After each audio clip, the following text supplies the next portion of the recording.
Hello, dear students. Today we are going to start our chapter number 7, Fair Play of Honeysuckle book. So let's start it. Before you read, has your best friend ever done something you thought was wrong? कभी आपके दोस्त ने, आपके कभी best friend ने कभी कुछ ऐसा किया है कि आपको लगता है कि ये गलत है? तो ये चैप्टर भी एक दो बेस्ट फ्रेंड्स के बारे में है. तो लेट्स स्टार्ट इट. यहाँ पे ये दो फ्रेंड्स हैं, एक है जुम्मन शेख और एक है Algu Chaudhary. These two were good friends. So strong was their bond of friendship that when either of them went away from the village, the other looked after his family. Both were greatly respected in the village. उनकी friendship इतनी strong थी, उनका जो bond था friendship का, उनकी दोस्ती का जो जोड़ था वो इतना ज़्यादा स्ट्रांग यानी मजबूत था कि जब एक जना, उन दोनों में से कोई एक जन भी बाहर जाता था विलेज से यानी कि गांव से, तो जो दूसरा था वो उसकी फैमिली का देखभाल करता था. वो इतने, और उनकी रिस्पेक्ट भी थी, बहुत सारे लोग उन्हें पूरे विलेज में बहुत रिस्पेक्ट देते थे. Jumman had an old aunt. अब जो जुम्मन है उनकी एक ओल्ड आंटी थी. अब बुआ थी उनकी, आंट यानी बुआ, वैसे तो आंट कुछ भी हो सकता है पर यहाँ पे वो उनकी बुआ थी. हु हैड सम प्रॉपर्टी, जिनके पास कोई जमीन थी पुरानी, काफी पुरानी. This she transferred to him on understanding that she would stay with him and he would look after her. अब उन्होंने क्या किया, अपनी पुरानी जमीन को जुम्मन को दे दिया और इस कॉन्ट्रैक्ट पर दिया, इस शर्त पर दिया कि वो उनकी और जुम्मन की फैमिली उनकी आंट की देखभाल करेगी. The arrangement worked well for a couple of years. कुछ सालों तक, कपल ऑफ ईयर्स यानी कुछ सालों तक तो जो ये इनका सौदा सा था, इनकी जो एग्रीमेंट थी, अरेंजमेंट थी, वो अच्छी चली. Then the situation changed. फिर जो सिचुएशन थी वो बदल गई. Jumman and his family were tired of old relative. अब वो जुम्मन की फैमिली थी और जुम्मन वो खुद उनसे थक गए थे उनकी देखभाल करते करते. Jumman became an indifferent to her. Indifferent का मतलब होता है कि उनकी अब ज्यादा उनका ध्यान नहीं रखना, यानी कि डिड नॉट केयर फॉर, मतलब ज्यादा ध्यान नहीं रखता था और ना ही उनकी वाइफ रखती थी. Who grudged even the little food that the old lady wanted every day. और बल्कि उसको बहुत, उन्हें खाना भी बहुत कम देते थे. She swallowed these insults along with her food for a few months. कुछ टाइम, कुछ महीने तो उन्होंने, swallow का मतलब होता है, वैसे तो होता है गिटना, पर यहाँ पे swallowed these insults का मतलब है टोलरेट करना, यानी सहन कर ली कुछ देर, तो कुछ महीने तो सहन कर ली. But patience has its limit. पर पेशेंस यानी कि ठहराव की, यानी कि सहना काफी बहुत देर, ज्यादा देर तक नहीं हो सकता. कितनी देर सहेंगी वो. One day she spoke to Jumman. एक दिन उन्होंने जुम्मन से बात की कि बेटा, इट इज नाउ ऑब्वियस, अब मुझे भी पता चल गया है कि तुम और तुम्हारा परिवार मुझे इस घर में रखना नहीं चाहता.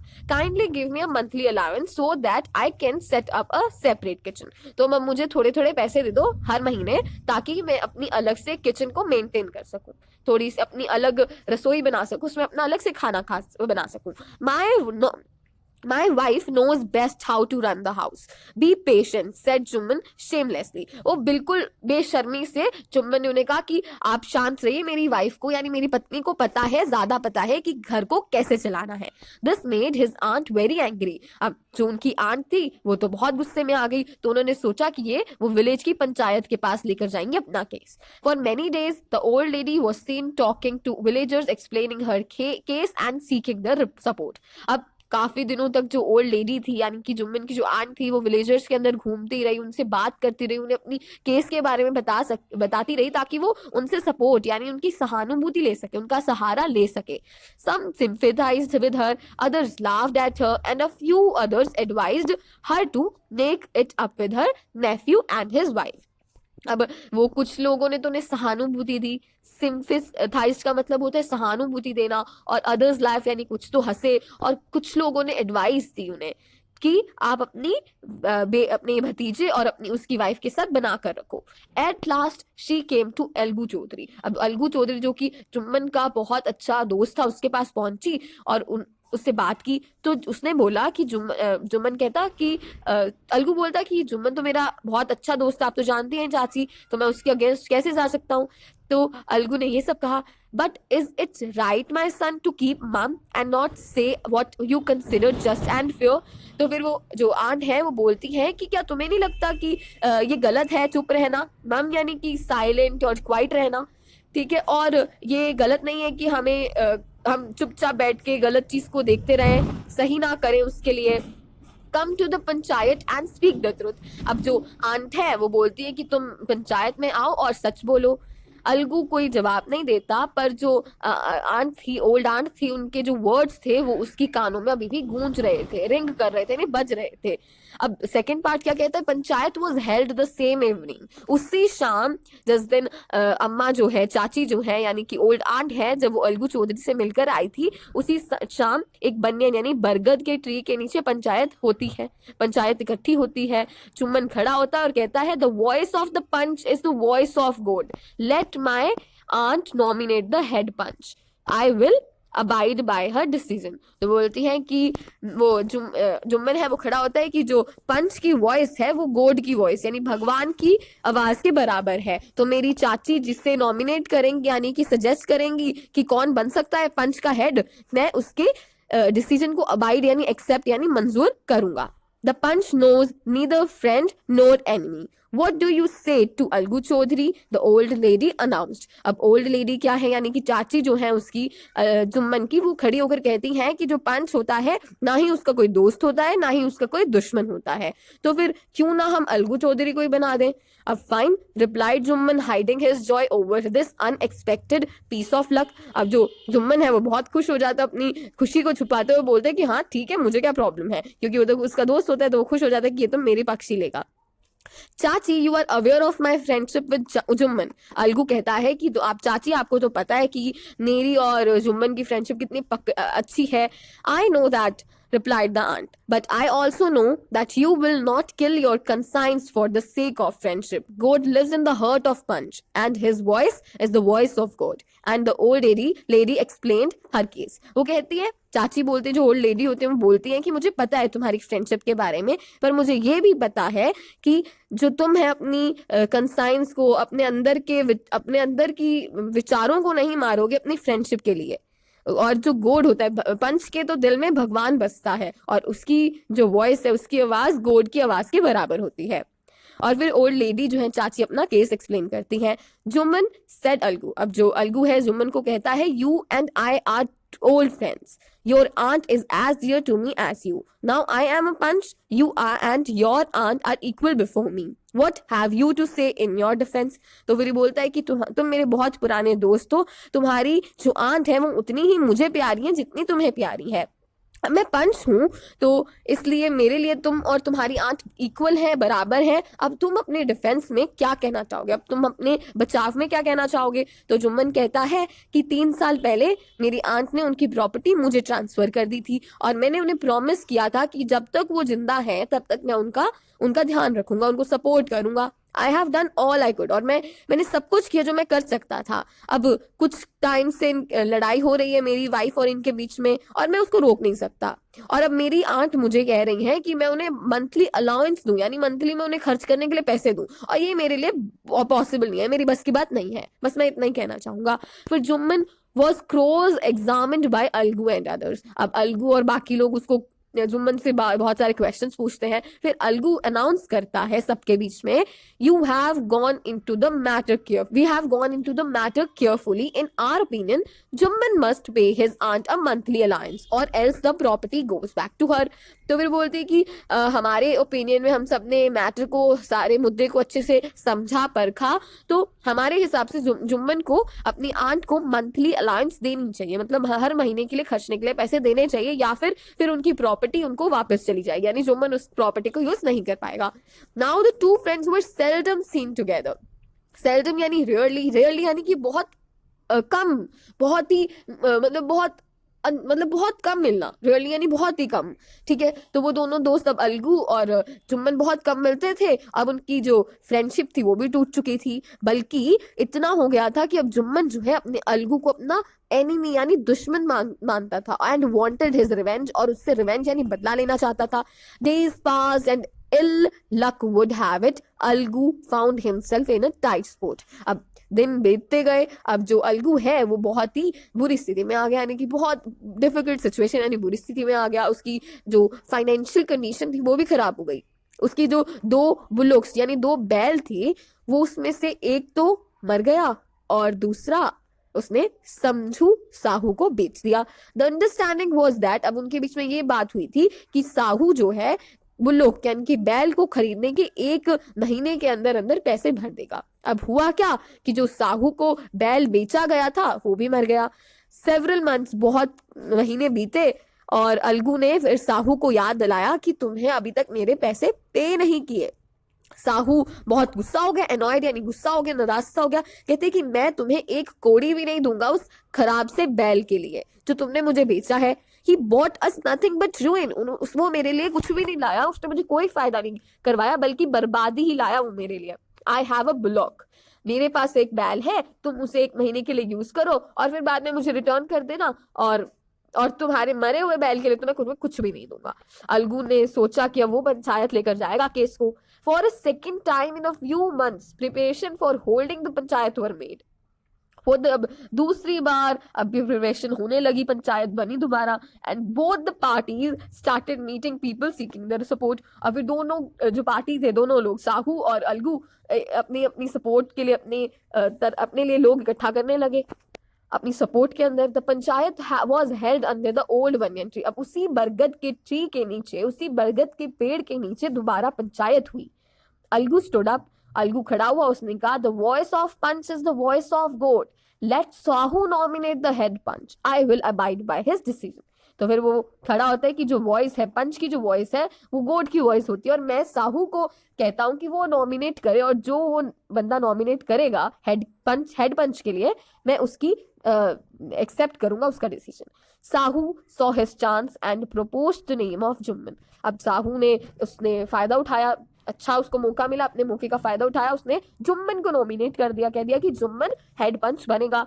अलगूज heart sank and he turned pale, but what could he do. अब अलगू जो था उसका तो दिल ही टूट गया, दिल बैठ गया उसका, और वो पीला पड़ गया। अब पर वो कुछ कर भी तो नहीं सकता था। The moment Jumman became head punch, he realized his responsibility as judge and dignity of his office. अब वो जैसे ही जिस वक्त जुम्मन जो बना हेड पंच, तो उसको उसकी रिस्पॉन्सिबिलिटी रियलाइज हुई, कि उसको पता चला कि ये तो मेरी रिस्पॉन्सिबिलिटी क्या है एक जज होते हुए, और क्या डिग्निटी है। Could he seated in that high place have his revenge now? अब क्या इतने बड़े ओहदे पर बैठे हुए क्या उसको अपना बदला लेना चाहिए? He thought and thought, फिर उसने सोचा, बहुत सोचा। No, he must not allow his personal feeling to come in the way of speaking the truth and doing justice. तो उसने सोचा नहीं, मेरी जो पर्सनल फीलिंग्स है, मेरी मन की जो व्यथा है, मुझे उसको, मेरे मन के विचारों को आड़े नहीं आने देना चाहिए, मुझे सच बोलना चाहिए और जस्टिस यानी न्याय करना चाहिए। जस्टिस यानी न्याय। Both Algu and Sahu started their cases, अब स्टेटेड देयर केसेस, दोनों अलगू और साहू ने अपने केसेस बताए, उन दोनों को क्रॉस एग्जामिन किया, उन दोनों से कुछ क्वेश्चंस पूछे। Then Jumman stood up and announced, फिर वो खड़ा हुआ जुम्मन और उसने अनाउंस किया कि it is our opinion that Sahu should pay Algu the price of bullock. When Sahu bought the bullock, it suffered from no disability or disease. The death of the bullock was unfortunate, but Algu cannot be blamed for it. Algu could not contain his feelings. और फिर वो बोलते हैं कि जब जो जुम्मन है वो खड़ा होके कहता है कि अब जो साहू को अलगू को बैल के जो प्राइस है, उसकी जो कीमत है, उसे देनी चाहिए। साहू ने जब खरीदा था तब तो बैल को कोई डिसीज नहीं थी, ना ही उसके अंदर कोई खराबी थी। अब जो डेथ हुई बुलॉक की, यानी कि बैल की जो डेथ हुई, वो तो अनफॉर्चुनेट थी, दुर्भाग्य था। अब अलगू को उसके लिए ब्लेम नहीं किया जा सकता, उसका कोई ऐसी मंशा नहीं थी मारने की। He stood up and said loudly over and over again, Victory to the panchayat, this is just it, God lives in the voice of पंच। फिर उन्होंने जोर से बोला कि जो पंचायत की विक्ट्री हमेशा न्याय लाती है और पंच की वॉइस में गॉड रहता है। Soon after, उसी समय थोड़ी देर बाद जुम्मन केम टू अलगू। अब जुम्मन जो है अलगू के पास आता है, उसको गले लगाता है, एम्ब्रेस यानी गले लगाता, और कहता है सिंस द लास्ट पंचायत, पिछली पंचायत से, I had become your enemy, मैं तुम्हारा दुश्मन बन गया था, मुझे तुमसे बदला लेना था। Today I realised what it means to be a panch, आज मुझे पता चला, आज मैंने रियलाइज किया, आज मैंने महसूस किया कि जो पंच होता है उसकी ड्यूटी क्या होती है, और एक पंच होना क्या होता है। पंच का ना ही कोई दोस्त होता है, ना ही कोई दुश्मन होता है, बस उसको न्याय का पता होता है। Let no one deviate from the path of justice and truth for friendship और एनिमिटी, और ना ही कुछ किसी को भी छोड़ना नहीं चाहिए, जस्टिस न्याय का न्याय का राह नहीं छोड़ना चाहिए सिर्फ अपनी फ्रेंडशिप या अपनी दुश्मनी के लिए। Algu embraced his friend and wept. Algu ने अपने दोस्त को गले लगाया और रोया। And his tears washed away all the dirt of misunderstanding between them. और उनकी जो आंसुओं ने उनकी मिसअंडरस्टैंडिंग की धूल को साफ कर दिया। सो बड़ी ही अच्छी स्टोरी थी, एक प्रेमचंद की स्टोरी थी, एक बहुत ही रिनॉन्ड राइटर है, उनकी एक स्टोरी थी and it was very nice story. Let's move to the question answers. तो पहला क्वेश्चन है, then the situation changed, what is being referred to. तब फिर सिचुएशन जो है बदल गई, स्थितियां बदल गई, और क्या स्थिति को रेफर कर रहा है कि उसकी जो ये आंट वाली सिचुएशन को है कि पहले तो वो अच्छे से बिहेव कर रहे थे, उनका सब कुछ 3 साल तो अच्छा चला, पर फिर सिचुएशन बदल गया, अब उन्हें इल ट्रीट करने लगा। When Jumman aunt realized that she was not welcome in his house, what arrangement did she suggest? अब जुम्मन की जब आंट थी, उनकी जो चाची थी, उन्हें जब रियलाइज हुआ, उन्होंने महसूस किया कि अब उनको उस घर में कोई पसंद नहीं करता, तब उन्होंने क्या सोचा, क्या करने का सोचा। ठीक है, आप you can take the screenshot and note it down in your notebook. So all the questions you have to note it down in your notebook.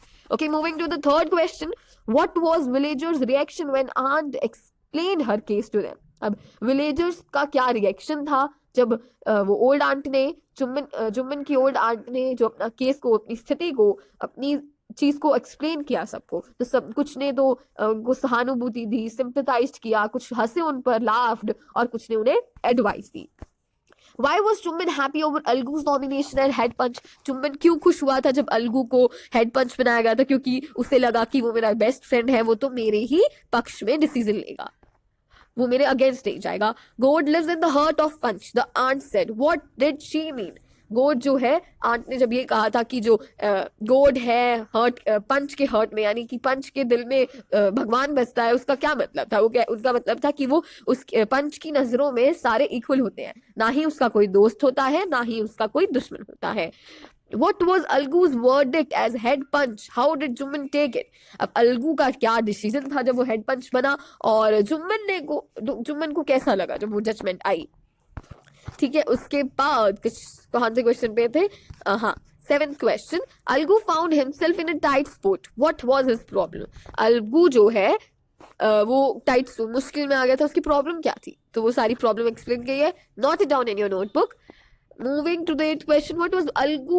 Why was Algu upset over Jumman's nomination at head punch? जब जुम्मन को head पंच बनाया गया तो अलगू जो था वो upset क्यों था, परेशान क्यों हो गया? क्योंकि उसको लगता था कि जुम्मन जो है अब वो मुझसे बदला लेगा, क्योंकि वो काफी समय से वो उसके साथ बात नहीं कर रहा था, उससे नाराज था, इसलिए।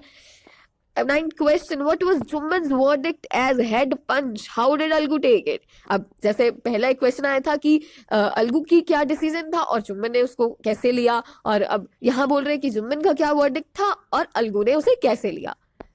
और उसके बाद है 10th question, which of the following sums up to the story best? अब यहाँ पे हमें 3 पॉइंट्स दे रखे हैं, हमने बताना है कि कौन सा पॉइंट स्टोरी को अच्छे से एक्सप्लेन करता है। तो पहली चीज है कि I also know that you will not kill your conscience for the sake of friendship. एक तो ये है, let no one deviate from the path of justice and truth for friendship or enmity. और थर्ड है, the voice of punch is the voice of good. वैसे तो second और third point दोनों ही एक्सप्लेन करते हैं, पर अच्छा पॉइंट है सेकंड, कि हमें ये स्टोरी ये बताती है कि हमें कभी भी न्याय के रास्ते को नहीं छोड़ना चाहिए अपनी फ्रेंडशिप और दुश्मनी के लिए। ठीक है, so the story has been completed. You can take the screenshot of all the questions by pausing the video and note it down in your notebook. Thank you.